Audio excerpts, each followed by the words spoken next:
연방이민서비스국이 해외에서 출생한 시민권자 자녀의 시민권 자격 기준을 한층 강화하는 개정안을 발표했습니다.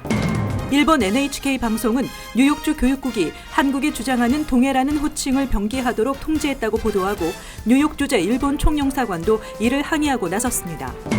민주평화통일자문회의가 제19기 자문위원 19,000명을 위촉한 가운데 뉴욕협회 회장은 양호 현 회장의 연임이 확정됐습니다. 자전거로 미국 대륙을 횡단하며 위안부 문제를 알리는 한인 청년들이 오늘 뉴저지에 도착해 위안부 기림비를 찾아 헌화하고 성과를 알렸습니다. 한인 패션 기업 포레버 21이 파산 신청 가능성에 대비하고 있다고 블룸버그 통신이 어제 보도했습니다. 이상은 이 시각 주요 뉴스입니다. 시청자 여러분 안녕하십니까? KBN 뉴스입니다. 연방이민서비스국은 어제 해외에서 출생한 시민권자 자녀의 시민권 자격 기준을 한층 강화하는 개정안을 발표했습니다. 개정안은 오는 10월 29일부터 적용되며 시민권자가 해외에서 출산한 자녀들의 시민권 취득이 크게 까다로워질 전망입니다. 개정안은 이민법 245I 조항에서 자녀가 해외에서 출생했을 경우 강화된 시민권 취득 기준을 적용하도록 하는 내용으로 미국 내 실제 체제와 거주의 정의를 명확히 구분하도록 하고 있습니다. 현재 미국에서 태어난 아이는 자동으로 미국 시민권자가 되는데 시민권자인 부모가 해외에서 자녀를 낳았을 경우에는 아이가 출생할 당시 부모 중 한 명이 시민권자여야 하고 아이의 출생 이전 시민권자 부모가 일정 기간 미국에서 거주했다는 점을 증명해야 자녀에게 미국 시민권을 자동 부여하고 있습니다. 또 부모 중 한 명만이 시민권자인 경우 시민권자인 부모 중 한 사람이 자녀가 출생하기 전 미국에서 5년 이상 거주했다는 증명 서류를 제출해야 자녀가 시민권자가 될 수 있습니다. 그러나 이번에 개정된 규정은 5년 이상 거주 조건에서 거주의 충족 조건을 까다롭게 해 해외에서 출생한 경우 부모가 시민권자라는 이유만으로 자동적으로 시민권을 부여하지 못하도록 하고 있습니다. 새 규정에 따르면 시민권자인 부모가 미국 내 거주지가 있더라도 외국에서 일을 하면서 미국에 체류하지 않을 경우 거주자로 간주하지 않고 있습니다. 이민 변호사들은 이번 개정안으로 인해 원정 출산으로 시민권을 취득한 후 해외에 체류하는 시민권자들의 해외 출생 자녀는 시민권 자동 부여 대상에서 제외될 것으로 예상했습니다.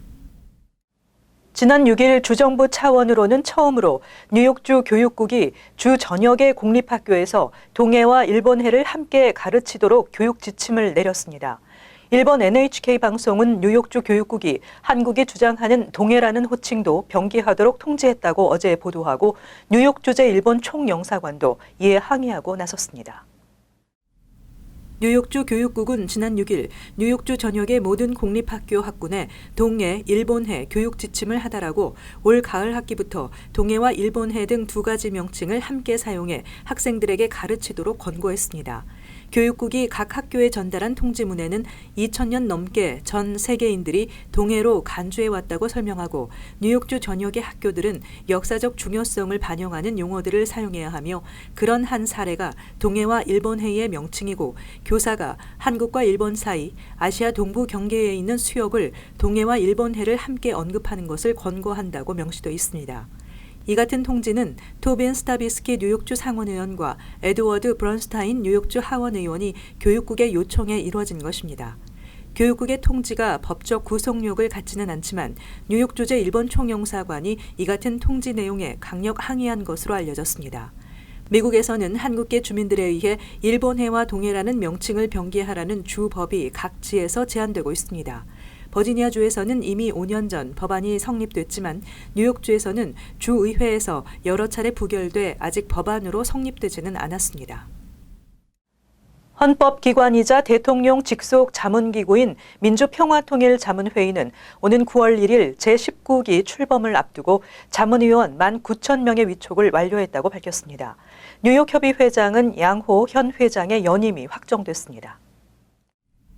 민주평통은 오늘 한반도의 항구적 평화 정착과 남북관계 발전, 국민 통합을 선도할 국내 자문위원 15,400명과 해외 자문위원 3,600명 등 모두 19,000명을 제19기 자문위원으로 위촉했다고 밝혔습니다. 해외 자문위원은 5명의 해외 부의장과 해외 협회장 43명, 그리고 5명의 해외 직능위원, 34명의 해외 상임위원으로 구성됩니다. 미주 부의장에는 노덕환 18기 시애틀 협회 회장이 위촉됐으며 뉴욕 협회 회장은 양호 현 회장으로 결정됐습니다. 또 김동석 미주 한인유권자연대 대표가 해외 직능위원회 그리고 강준화 북미민주포럼 대표가 해외 상임위원회 새롭게 선임됐으며 이경로 전 뉴욕 한인 회장과 조동인 전 마운트 버논 한인 회장도 해외 상임위원회에 포함됐습니다. 새로 좀 중요한 일을 맡으실 분들하고 한두 주 안에 이야기를 나누면서 새로운 어떤 변화된 모습을 찾기 위해서 우리가 한번 노력을 해야 될 것 같습니다.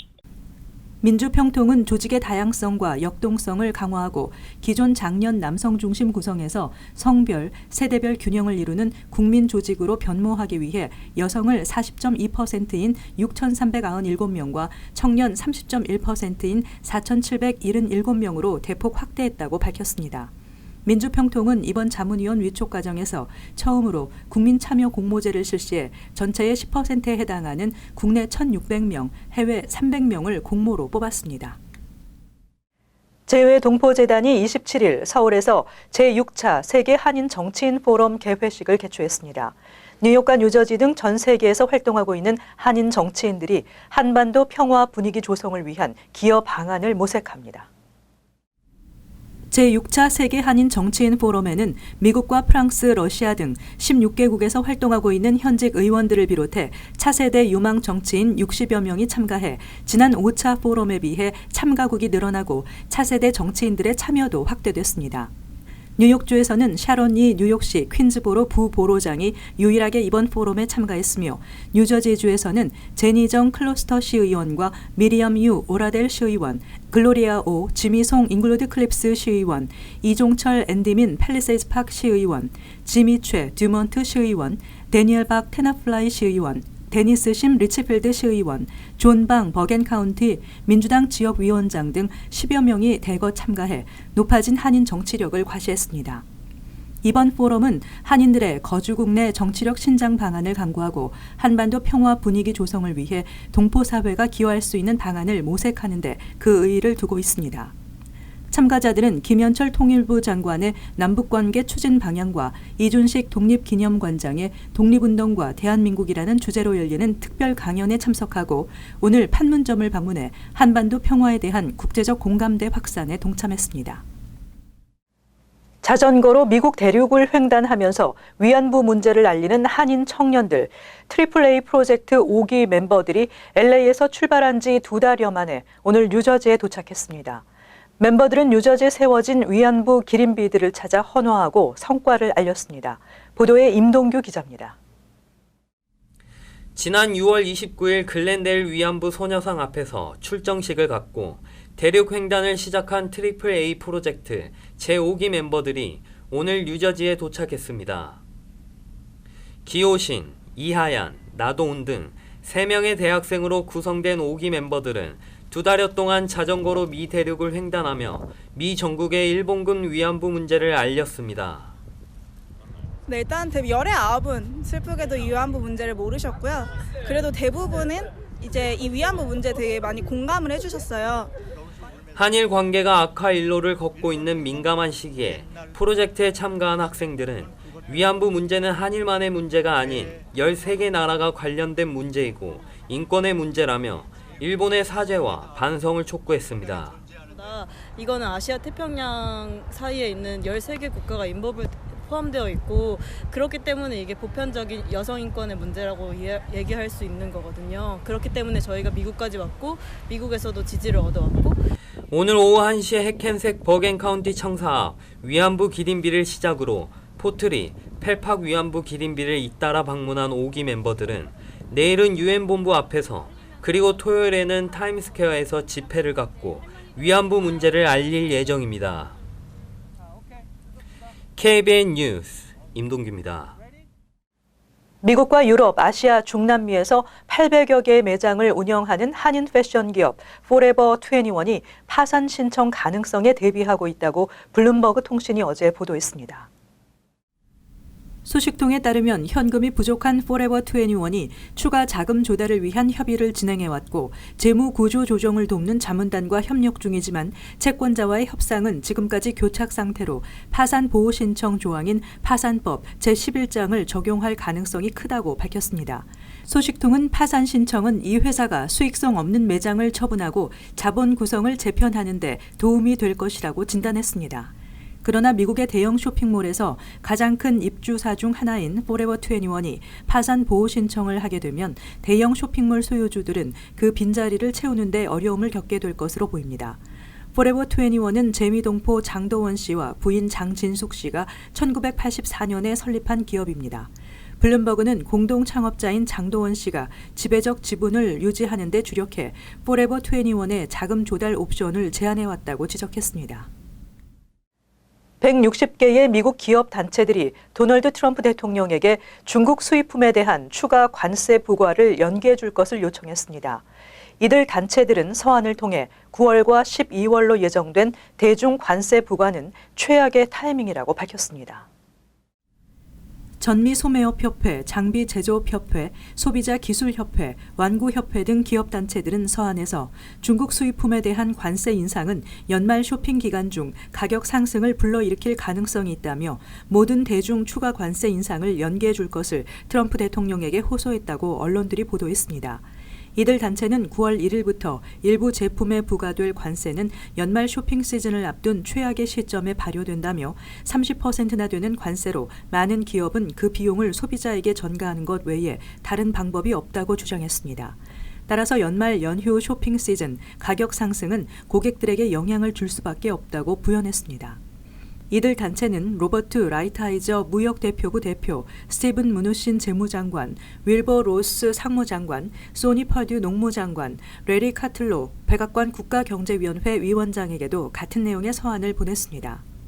한편 무역부 대표는 어제 연방관보에 다음 달 1일부터 3천억 달러 규모의 중국산 수입품 중 일부 품목에 대해 15% 관세를 부과하며 나머지는 오는 12월 15일 15% 관세가 부과된다고 밝혔습니다.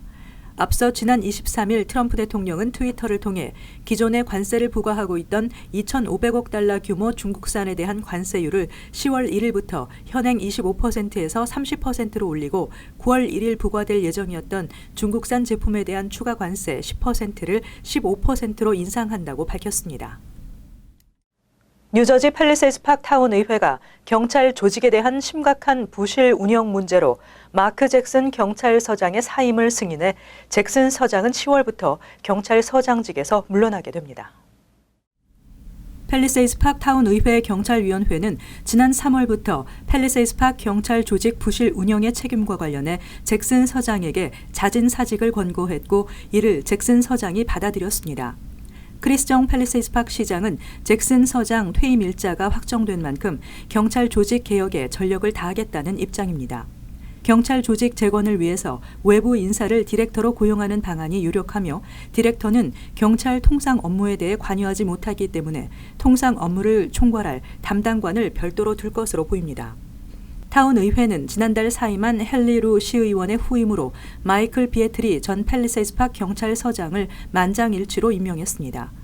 비에트리 의원은 오는 11월 5일 본선거에 민주당 소속 팰리세이드 파크 시의원 후보로 출마했으며 당선될 경우 내년부터 3년 임기를 계속 수행하게 됩니다.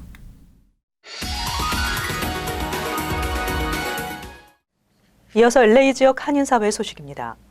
한인타운 인근 사우스 LA 지역에서 뺑소니 교통사고가 발생해 40대 남성이 숨졌습니다.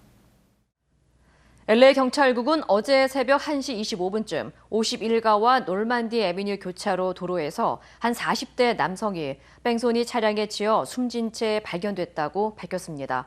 피해 남성은 횡단보도가 없는 도로를 건너다 차량에 치였고 이로 인해 공중으로 날아올라 주차된 차량 2대 위로 추락한 뒤 차들 사이에 끼인 것으로 추정되고 있습니다.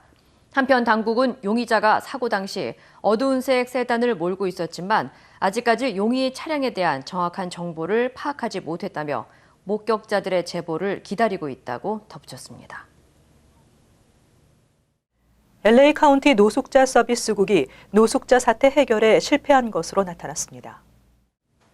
론 갤퍼린 LA 검사관은 감사 결과 노숙자 서비스국이 지난 2년 동안 인력을 2배 이상 늘렸음에도 불구하고 2017, 2018 회계연도에 9개 목표 가운데 7개를, 또 지난해 회계연도에는 8개 목표 가운데 5개를 달성하지 못했다고 밝혔습니다. 특히 노숙자 수의 10%를 영구 거주하는 시설로 이동하는 것을 목표로 했지만 지난 6월 끝난 회계연도에 이 비율은 불과 4%에 그친 것으로 나타났습니다. 이에 대해 노숙자 서비스국은 LA의 저조한 주거시설과 쉘터 건설 등을 지적하며 이로 인해 더 많은 노숙자를 돕지 못했다고 해명했습니다. 이어서 간추린 소식입니다. 하버드 대학의 신입생인 팔레스타인 학생이 보스턴 공항에서 비자 취소로 입국 거부를 당해 트럼프 정부의 과도한 입국 심사의 전형적 사건으로 논란이 되고 있습니다. 이 남학생은 하버드 대학교와 한 비정부 기구의 장학금으로 하버드 대학에 입학했으며 비자 취소가 자기 친구들이 소셜미디어에 올린 글 때문이며 정치적인 이유인 것 같다고 말했습니다. 누명을 쓰고 네바다주 교도소에서 35년 동안 수감한 뒤 2015년 출소한 캐시 우즈의 변호사 엘리자베스 왕에 따르면 연방 소송의 일부 합의에 따라 $300만 이 여성에게 지급하기로 합의했다고 언론들이 보도했습니다. 왕에 따르면 우즈는 1979년 루이지애나 정신병원에서 치료받는 동안 한 대학생을 살해했다는 조작된 자백을 강요한 당시 형사들에게 계속해서 손해배상을 청구할 계획입니다. 이민서비스국은 지난 7일부터 중증 치료가 필요하다는 것을 증명할 경우 2년간 미국에 체류할 수 있도록 허용하는 의료 추방 유예 신청자에 대해 기각 처분을 내리고 있다고 이민 변호사협회가 밝혔습니다. 이번 조치에 영향을 받는 이들은 대부분 암과 후천적 면역 결핍증, 뇌전증 등에 걸린 아이들로 합법적 비자로 미국에 입국한 뒤 질병 치료가 길어지면서 체류 연장을 신청한 케이스입니다. 호텔에서 생활하고 있는 노숙자 수는 2017년 8월 4,012명에서 2019년 8월 5,473명으로 36% 증가했다고 뉴욕포스트가 어제 보도했습니다. 전문가들은 호텔에는 주방이 없기 때문에 노숙자들이 자녀를 양육하기 매우 어려운 환경이라고 지적하며 가족들이 생활할 수 있는 쉘터가 필요하다고 강조했습니다. 한편 뉴욕시에서는 현재까지 25개의 노숙자 쉘터를 신축해 운영 중이며 현재 23개의 쉘터가 건축 중입니다. 계속해서 환율과 증권 소식입니다.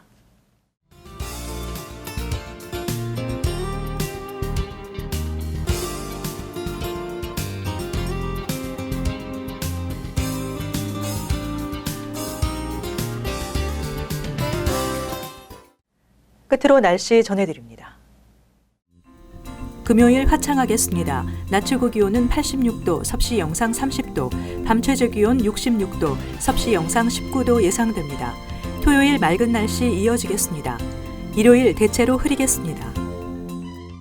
이상으로 KBN 뉴스를 마칩니다. 시청해주신 여러분 고맙습니다.